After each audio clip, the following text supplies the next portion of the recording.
আসসালামু আলাইকুম রহমতুল্লাহ। সুন্দরবন উপকূলীয় অঞ্চলের বেশ কয়েকটি মাছের আড়ত অবস্থিত। এর ভিতরে সবচেয়ে বড় মাছের আড়তে আমরা আজ আসলাম। সাধারণত উপকূলীয় অঞ্চলের ঘেরের ও সুন্দরবনের যে মাছ উঠছে সেটি দেখার জন্য এবং সংগ্রহ করার জন্য। তো চলুন আজ কী ধরনের মাছ আসছে সেটা দেখা যাক।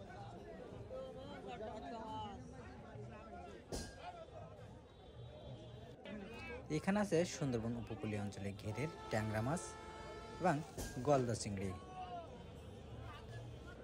এছাড়াও আছে সুন্দরবন উপকূলীয় অঞ্চলে ঘেরের তেলাপিয়া মাছ, ভেটকি মাছ, পায়রা তেলি মাছ এবং আরও বিভিন্ন প্রজাতির মাছ।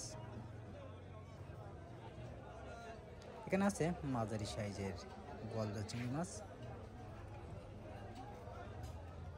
এবং আমরা দেখছি এখানে আছে সুন্দরবনের মোচড় মাছ। এই সাইজগুলা অনেক বড় সাইজ, সাধারণত এগুলা 4 থেকে 5টায় 1 কেজি হতে পারে এই গলদা চিংড়িগুলা।